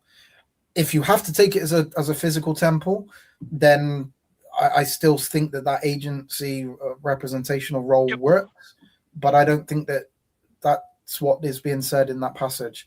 It's certainly not being done is Mark is certainly not taking those two passages and saying, look at Jesus. He is YHWH coming. That's not what Mark does. He doesn't. I have a question. Yep. The question I have, though, which I agree, we have agreed. I understand, but it's just to emphasize the difference in the two word lords there, where it shows the first Lord that we still agree is the Father, Jehovah, and it's in a lower case, and in the Hebrew, it's Ha-Hodan, right? And as opposed to the second one where it clearly says Yahweh in it. So how would you explain it to people like Trinitarians or others? How would you explain it so that they understand that it's in both cases, both Lords is Jehovah the Father? Okay, so let's go to what passage were you talking about, Freddie? Malachi 3:1. 3:1. I know okay. I know. So obviously, I'll quickly jump there because we're just for those that might not be following along. I know that Freddie knows this, so I won't spend too much time on this. But I'm just bringing it up for the benefit of everyone else that's coming and later. for those quite understand. And for those who are a bit slow. Listen, before I go, I wanted to ask Blake and LJ, will you come on my show tomorrow? I'm going to come on at 5 o'clock because I want you to be there when I say goodbye. I also want Baz to be there. I will be about. I don't know what time I'll be working tomorrow, but I will be about. I'm sure that your departure will never land, be delayed. So I'm sure that if I turn up at 9 or 10, you fat muscle pig, I want you there. You'll still be going, and it'll still be on takeoff. So I'll be there at some point. I'll be there. I know I won't miss the plane. Whatever time I turn up. If only you were as good looking as you were funny. If I was as good looking as I was funny, I probably wouldn't need to be doing this kind of thing. I'd be out modeling somewhere because I'm very funny. Well, you know how difficult it is for me. I mean, have you seen my face? It's beautiful. Well, you're funnier than me, clearly. And I will be there. I will be. And I know that you'll still be taking off at some point. And for everybody who wants to know today, if you happen to be seeing this sometime way in the future, the actual date is April 15, 2026. And for those of you that may have missed it here in the States, today is tax day. So don't forget to deal with that if you haven't done it already. And if it's after this 15th of April today, then just forget that I said anything about tax day.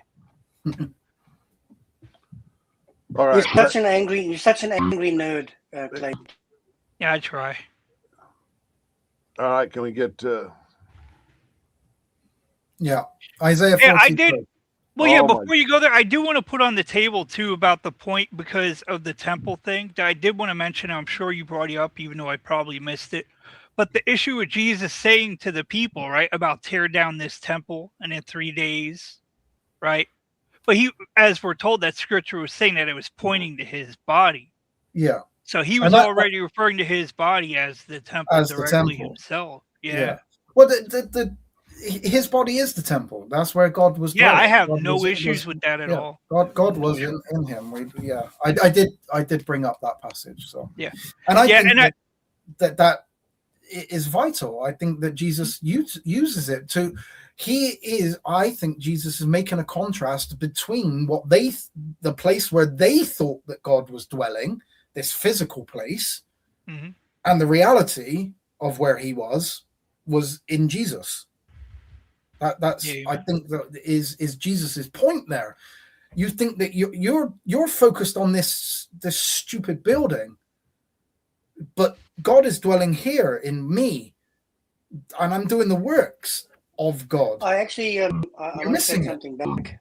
I want to take something back, LJ, because I always thought you were thick, but actually, I can see you actually quite deep. I'm really impressed. There you go. Yeah, and I do want to point out also that we're told about, like, because a lot of people, and I know for the longest time, people would talk about church, and I always thought it meant the building because that's the way people would talk about it. Yeah, But when you get to understand scripture, you know full well that Christ is not with any physical building at all. He's with the people that are the church or the congregation. It's not the building that people today call a church. That structure should not be called the church. The church is the people, not the building. And I'm saying that for other people that don't know that. I'm not saying that to people on the panel because I know you all already know that.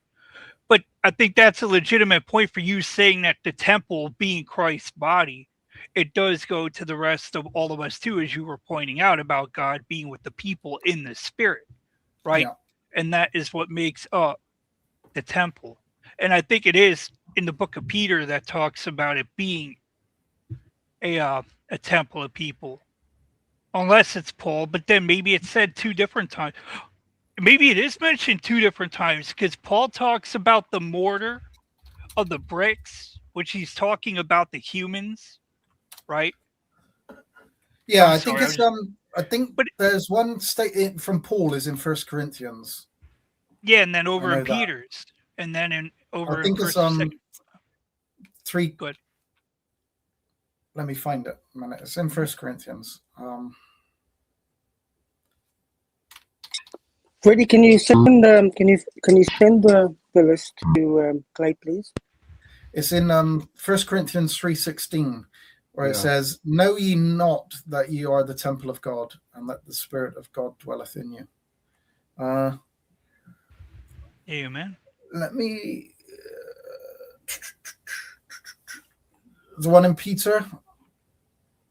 Yeah, I believe Oh, that's yeah, when you're yeah. talking about the priesthood and all that. Yeah, 1 Peter 2:5. I found it. Yeah, where it says, "Ye also, as lively stones, are built up a spiritual house and a holy priesthood to offer up spiritual sacrifices acceptable to God by Jesus Christ." Yep, there you go. That's the Right. See, and it makes no sense for it to be Jesus coming to his temple. So yeah, yeah. No, it doesn't make no sense at all. It's not. It's not Jesus. It's God coming to Jesus. Yeah, most definitely. Okay, so quickly, let's go this. Isaiah 43. This one is prepared the way before the Lord. That Lord there is all caps, so we know that one is Jehovah. That is the Lord. But when we come to Malachi, as Freddie pointed out, it doesn't use the tetragrammaton. It doesn't use the name of God in that verse. It just uses the Lord. But when we go to it, one way that we know that that Lord there really is the Father is through the Hebrew there. And what you'll see is that it is the Lord Ha'adon, And if we click on Hadon, that is only ever used 6 times. Not this particular formation of it, Ha-Adon, right? Adon is used else many times, but Ha-Adon, which is the, Ha is the Hebrew the, Adon is, Lord. This construct, Ha-Adon, is only used 6 times, and that refers to Yud-Heh-Vav-Heh. It is always Yud-Heh-Vav-Heh. And you said that was only used 6 times? The Ha-Adon, yeah. Yeah, with the Lord, where it's stressing the Lord. Yeah, but you'll see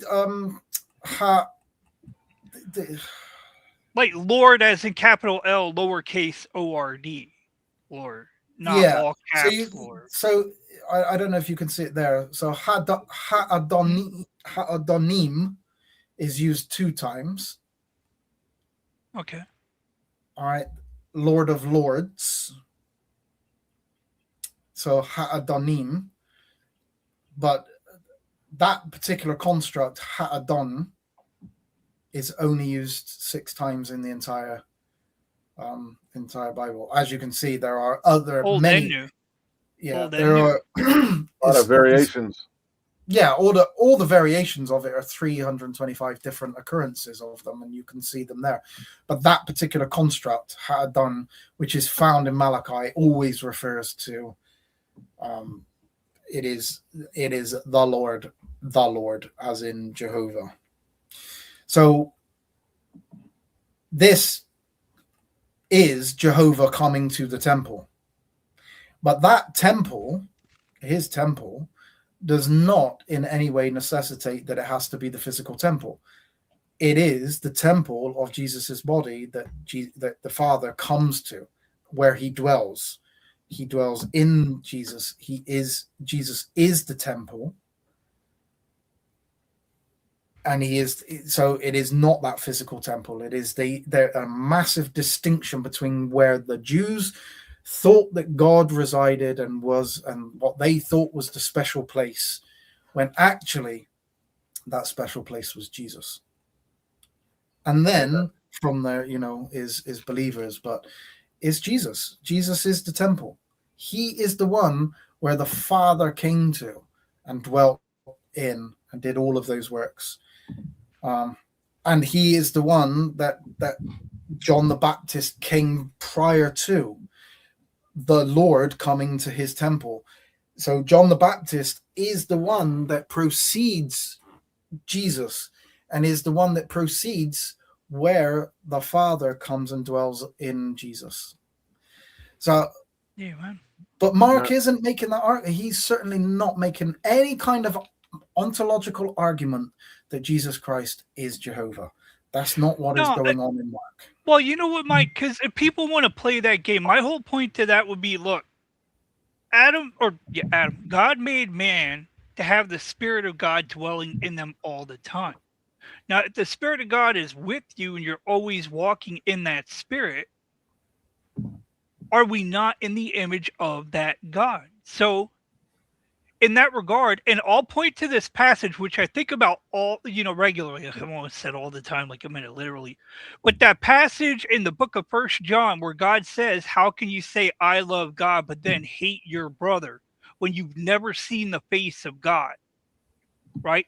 But you have seen the face of your brother. Now, I will say, to me personally, I think that's God saying, if those people are walking in my spirit, you are seeing my face, but yet you are hating your brother. Because if I am with that person and they're carrying out my will, then I am there. And if you attack them, you're attacking me. Right? Now, we know full well that that's exactly what Jesus was, 100% in the image of his God, and his Father. There was no lack in him at all. And I'm pretty certain that's exactly the way it was for Adam and his wife Eve up until the time that they had sinned. Right? So I would say God was very much present with them in that regard as he was with Jesus, again, until they committed sin. And then God's presence, his spirit, left them, right? But we know Jesus never committed a sin, so that spirit was always there. It was always dwelling in that quote unquote, as we've said, temple. And what would be another word for temple? Would you happen to know, LJ? Like, because a temple is just a place, a dwelling structure, if you will, right? So God's spirit was in that body with Christ, the temple. And Yeah, even though but you could call it the house of God. yeah, and that's what it would be, wouldn't it? And then if we all come together and you've read the passages about that, about the people being just that, right? So it is the people that matter. It's the people that matter, folks. It's not a physical building. All the physical building does is gives us a literal place to show up together. But still, God is present with the people, not the building itself. What would be the point of God just being in a building and nobody's ever there? Right? That'd be kind of silly. Yeah, you see that New Testament is very much a distinction between the physical and the spiritual. It's all that is a combination between much of that physical thing, the physicalness of the law and the spiritualness of the law, the physicalness of the temple, the spiritualness of the temple, the physicalness of man and the spiritualness of man. It's that distinction is made throughout the New Testament. Yeah, well, there you go. I'm sorry, but I was just going to say there's another one. First, the physical law. That was done away, not the first. And now we have the second, the spiritual law. And how much more is the spiritual than the physical? That's the point. Jesus' spiritual temple is so much more than that physical building made of hands, where God never really intended to dwell. That's not where God does it. Do people believe that God dwelt in Adam in that sense, that he was the spirit of God was in Adam? Who doesn't believe that? And what happened is God removed that spiritualness from Adam, and that was that was the death, in the sense that you cannot live without the spirit of God, and so when God removes that spirit, that introduces death. So that was where God had initially but where he had initially intended to dwell in man. Mm-hmm. That's why it says in the end, in several places where it says that God will be all in all. Yeah. Yeah. So anyway, is Devin here, or did he jump off? He's refueling somewhere. Ready to go again. Yeah. Yeah, I'm probably not going to go much longer, because I want to keep mine under. Well, it's been. You're almost at 2 hours right now. Yeah, it's been 2 hours. I'm certainly not a Freddy. I can't. It's not that I don't want to go for that amount of time. Mine, they're more obviously, like I say, studies wise, and for the algorithms of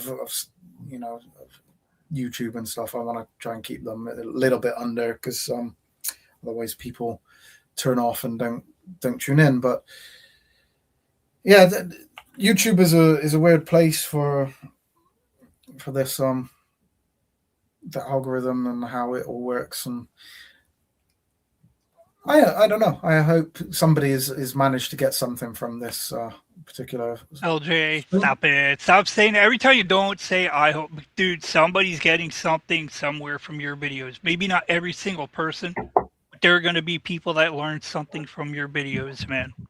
Because you come with a lot of knowledge all the time. So Yeah, I came away with more reassurance from what you've done. I believed, yeah, and sometimes I kind of you still kind of doubt in certain areas. No, I just been reassured more. So yeah, thanks. I know indeed. that because this was we know that we were watching God Logic the other day. Me and Freddie just happened to be on the same channel again. I'd only literally just tuned in, and Freddie sent me a message saying, you know, they're talking this nonsense. Yeah, and it was utter nonsense. But yeah, I thought I would just delve into this little passage of Mark, and I'm not sure. I got so many different things that I want to delve into, and I don't just want to focus on the Trinity part, but I think it is, for me, is an important thing to give us Unitarians a some kind of like platform to be able to, when we hear this nonsense that is being spouted as if like our positions are just so ridiculous, just a little bit of armor, that's all, just to show that you don't have to read these passages in their particular understanding, that you just don't have to do it. Like, Yeah, you know what? You know what would be a good thing, I think, too. Just maybe if you're learning this stuff, to go back in the Bible and say, or not even the Bible, because it wasn't the Bible, but the stuff that people were believing in, like the second, third, and maybe up to when the Trinity was finally actually expressed, right? To be pounding on those points, because to say that, look, you don't get to decide today what the Trinity actually meant within the last handful of hundreds of years, right? You don't get to walk away for the last 1,000 years and ignore what they thought or didn't think back then, and then think you understand what the Trinity is today compared to what they knew back then. And if those guys had no real grasp of it, you definitely don't have it today. You know what I mean? I yeah, think pounding on that point is a serious one. Say, I don't care what your philosophical view is. I don't care how you understand it. You're saying that today. They've only been saying it for a number of decades or maybe a few centuries, but for 1,200 centuries before that, that's not what they said, right? And every day before that belief came about, they were closer to the real Christians that never taught that. So how do you have a more clear understanding of things today compared to what they had in the second, third, fourth, fifth century of things? You know what I mean? And I well, think that's a legitimate point to be pounding on when it comes to those guys, you know? yeah, I think what I would say is that, you know, if you hey, night, Gavin, See you later, Gavin's Gavin. gone. Yeah, good night. He's recharging the batteries for tomorrow, I'm sure. Indeed. Yeah, this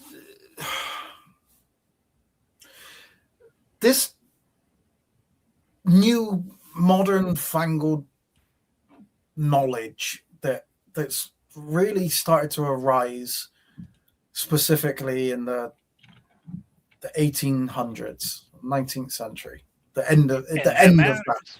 And that There's matters. a massive change from you. This is the kind of time when Darwin is bringing out this Evolution. evolution kind of argumentation. The Bible starts to get this real change of it's not the text that underlines that, like the King James Bible, it's this modern text. That's when it starts to formulate. But then you start getting this textual criticism and the smart guys really delving in, showing all of these errors and stuff that was in the Bible. And now you really do see a massive change in the last 100 years. We seem to think that we now know things that, you know, these stupid people back 2,000 years ago just didn't know. And you see it all now. We have apologists all the time going, you know, oh, the Old Testament does make the argument that Jesus is God. The Trinity is there. It's there. Yeah, it's the Trinity everywhere. is there, is in these verses that nobody else used. Look, all three of them are right there in front of Abraham. Yeah. Verses that nobody else used to prove that Jesus was God or that God was triune. Today, they're using all of these verses that there haven't been arguments for 2,000 years, but now today they are. Mm-hmm. Suddenly they've all become arguments. It's insanity. It is, man. That's Satan and his deception, man. And, you know, I don't like the idea of saying that all those folks are just this, but it's the lie, dude. It is the lie. How do you go from not having that belief and, like you say, all those quote unquote Trinitarian for many centuries and lots of very intelligent time back before they had TV and all that stuff, where these guys spent massive amounts of time studying because that's how they pass time. But today, somehow, people are just far smarter, more educated, know more. That's crazy. All right, there's no way you're going to tell me people today understand what God is compared to people in the first century and in the second century. And then somehow they need to come around showing up with all kinds of language to explain their version of God centuries later that is not in the Bible. And then try to twist scripture into making it support their nonsense. And we should not forget that, ladies and gentlemen. Satan is a reality. And Satan does want to twist the reality of who, one, God is, two, who his son is. Right? And now it's not only so bad that these people tell us Jesus is the God when Jesus said there's only one true God, and that's the Father. So thank you, Trinitarians. Call your Savior a liar to his face. No. But that's just the human side of him calling God the Father the only true God. But that's still a lie because the Holy Spirit is also up there with the Father. So no, the Father alone is not the only true God. So Jesus is still a liar if what the Trinitarians say is true. So Jesus lied, period. End of story. He's a liar from the Trinitarian point of view. You know, and I'll still say it. I have no problem saying it, even though it hurts people, certain people, that the Trinity is three gods. You know, they'll say, well, we don't worship three gods. We worship one God, three in one. It doesn't matter what they say. It's literally three gods because each one's God. Yeah, as I said earlier on, I think that, you know, that if you're arguing for monotheism and yet you also argue that there are three people called God, but you have to keep monotheism, then that becomes a necessity to say that there is three who are the same God. That is a necessity. That isn't a something that is scriptural. It is just a theological demanding, or otherwise you end up with three gods. So in order to say that there aren't three gods, you have to then conflate them as one God. That's the only way that you can do that if you want to hold on to biblical monotheism. Yeah, they just keep saying we believe in one God, but there's three persons, which Scripture never says that. And it's the same thing. They say, oh, I believe Jesus is a man, but they really don't because they make him fully God, and he didn't really die, just the flesh, which again, the flesh can't die if the word becomes the flesh. because the word is God, the word is life, and the word is spirit. So how can any of that die? It's just utterly ridiculous. Yeah. So Yeah, I'm going to read a. Go ahead. Just purely because I know that she's listening. So I'm going to read the Father dwelling in Jesus, doesn't that still make Jesus divine? If the physical temple was a divine dwelling place, then the new temple, Jesus' body, surely has to be too. But I agree to a certain extent. The God dwelling in the temple didn't make the temple God. When God dwelt in the physical temple, nobody saw that the temple was physically God.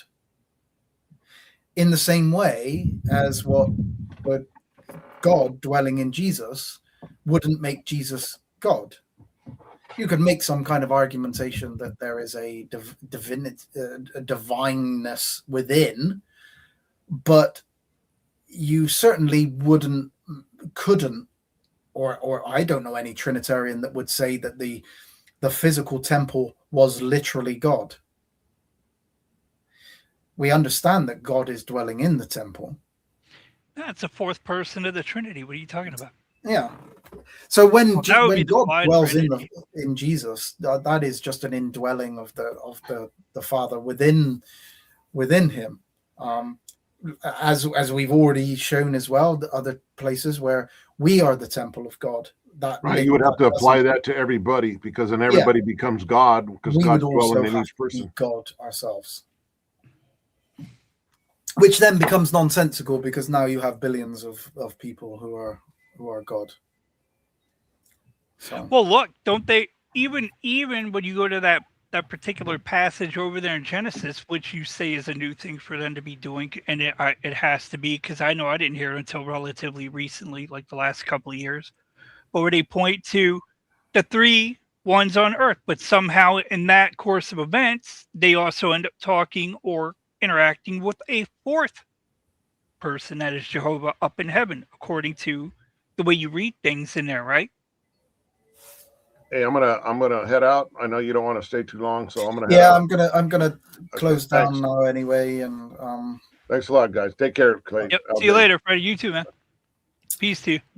Yeah, thank you, Gavin, for coming up. Thank you, Freddie, for being here. Clay, thank you very much for coming up as well, sir. Much appreciated. Mm-hmm. All of those in the chat. And on Rumble, thank you very much. And those on Rumble, yeah, for apologetics. If you think that we are your type of people, then why don't you subscribe to the channel? We do I do a live here once a week at least. Sometimes I'm going to try to do twice. Not always on the Trinity. We'll look at other particular passages as well, different topics, but there will be quite a bit on the Trinity and arguments against it. So, yeah, thank you very much for being here, and everybody that's listened in. Hey, but before you do that too, do you mind if I drop Freddie's link down there? Yeah, you do so, sir. Yeah, 4 a.m. there. If you're new and you haven't been over to Freddie's channel over there on 13 above, if you wouldn't mind going over there, because we spend a lot of time on that channel. Okay, and anybody else that happens to be here over on 13 above, right? You see a lot of us there. So I just put the link in the chat there for anyone that wants to click on that and go over and subscribe over there. And if you guys need to be told, don't forget to click the notification bell too. All right, because I know some people aren't necessarily aware of the fact that you do have to click the notification bell. And I do want to say that to you guys on Rumble, you guys listening now on the live stream or during the replay, if you guys want to, if you happen to be on the other platform over here on YouTube, well, not over here because we're not on YouTube, we're on StreamYard, but we're streaming to both. So either way. But yeah, if you guys want to come over here and subscribe too, that'd be great. But otherwise, I mean, just stay on Rumble. I'm not opposed to that because that's pretty awesome, man. Rumble should have a lot more stuff going on over there. But if you guys are there, please click the like button on the videos over there. Okay, we certainly appreciate that. And if you're not following LJ's channel over there on Follow in Truth, LJ, then please click the follow button and hit that notification bell there on Rumble as well. And you guys, Freddie also has a 13 Above channel over there too. I'm sorry, LJ, I'm advertising his stuff. No, Either, Freddie's channel is like I say, we frequent there quite often. So regular, indeed. you can advertise Freddie's channel all you need. Okay, awesome. Thank you. But yeah, you guys, please make sure to hit the like on either side of the video, wherever you are. And also, LJ does have a website if you guys are interested in reading a lot of stuff. His website is followintruth.com. Okay, followintruth.com. You guys want to go over there and check out many of the articles that he has on a litany of things. I mean, when I say a litany, what I mean is if you go over there, be careful that you don't fall in because you might drown, you know? So be careful. There drink, is a lot of drink responsibly over there. But drink a lot of it because it's good. All right, I appreciate that. Appreciate that, Clay. I'm just going to address one comment, and I do apologize, Dennis. I've only just seen it, so I know Dennis is an hour in front, so I think he probably is gone by now. But yes, I am going to address 1 John 5:20 at some point. A full breakdown of 1 John 5:20 is needed, because yes, that is a verse that is used to show or argue that Jesus is God. So I will do a full breakdown on that particular passage. And if you are still here, thank you very much for being here, Dennis. I appreciate you being here. Dennis comes quite regularly to my channel, so I do appreciate him being here. And Gavin Show, Gavin is starting his own channel as well. I will plug it. Is that on TikTok though? I have no idea where it's going to be, but Gavin is going to be doing his own show. I think it is 24 hours a day, 7 days a week. Never ends, and it would just kind of like his plane ride, talking and talking and talking. So, yeah, I'm not sure that channel will ever end. It will just keep going, permanent. So whenever you want to tune in, it will be going. It's on TikTok and YouTube. I'm not sure there's enough memory on YouTube to actually contain the Gavin Show and his permanent, constant going. But go and check it out. If you like to listen to one person just talk and talk and talk, that is your show. Yeah, how do you spell it? GAV, like Victor, and then IN, and then show, in case anybody needs to know that. Something like that, yeah. The Gavin Show. Not the Gavin Show. Some people say that, but B and V are pretty similar, man. So easily confuse those. Well, it is the Gavin Show, yeah, as people say. Indeed they do. Won't mention any names, will we, Tony? Yeah, apparently it is on Insta and Facebook and every other single channel that you could possibly think of, because that is what Gavin needs in order to be able to. He's probably already produced videos that he can have going in the background on one channel while he does another one on another one, so that it just can contain the amount of chat that Gavin wants to do. Yep. And like Gavin said, tomorrow's supposed to be basically his 25th farewell speech. He's got 77 points, so we'll be going over that for the next 5 years. If you guys want to come over and see that, we'll bid him a farewell for the next 2 decades. Yeah. While he's doing the Gavin show. I think Gavin is going through each one of his 77 points in order to on his 77 goodbyes, but he's also got 144 beliefs. So once we've got through the 77 points, we're then going to start on the 144. That's it. We're renaming Freddie's channel to the We Can't Get Rid of Gavin channel. You know. Yeah. So yeah, good luck with that, Freddie. So, but yeah, if you are That's about too and much you would fun, like to dude. listen to Gavin chat, come to Freddie's channel tomorrow, and Gavin will be apparently taking off. We have no idea whether he's going to land. Oh no, we know he's not gonna land, dude. Till the day he actually lands is the day we will all be surprised. I've got a funny feeling Jesus would have returned prior to Gavin finishing his departure. And Jesus is gonna come back, be like, "All right, Gavin, enough." I'm like, "No, 3 more points, Jesus, 3 more Yeah. points."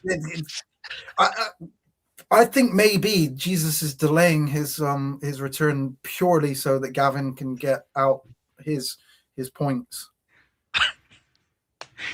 Because I think Jesus is very interested in those in those beliefs and those 77 points that Gavin needs to address. Yeah, Jesus is up there standing around talking to them angels. Be like, "Look, you see that man you're talking about? LJ being a comedian. Listen to Gavin with his points, man. This guy's hilarious." Yeah. So anyway, we'll leave it there. Indeed. Thank you, Gavin. Very And fun to poke fun we'll at see you that. tomorrow, Gavin. Yep. Okay. But I'm going to finish up. I will say thank you again for everybody that has been here. I'll come back on screen just for the last bit. So I appreciate everybody that has been here. Everybody that's made comments, been up, listened. It's been an interesting discussion. So I thank everybody for their participation in this live stream. As always, I'm going to play you out with another one of my songs. So I do apologize that you have to listen to yet another one. Dude, I'm going to say I'm it to you. Do I'm not always going to apologize. Don't apologize, dude. That almost makes it seem like you're saying don't listen to it. No, it's good. Stop. He's not sorry. He's gonna play it. You guys are gonna love it. And if you don't, then don't listen.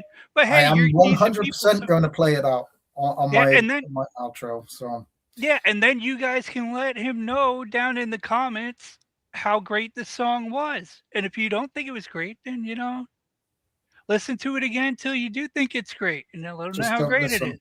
Yeah. No, you can find all of these songs that I've done. They all are available on my YouTube. So do like, subscribe, listen to these songs, listen to another one. That's right. Yeah. And click the like button, guys, please. Press the like, thumbs up, subscribe, press the notification bell, and you'll be kept up to date on all the songs. I know that there's one song that I haven't sent you yet, and I will send you that. Apologize. I'll try and do that in a minute. But yeah, I'm gonna play out one song, and I shall see you on my next live.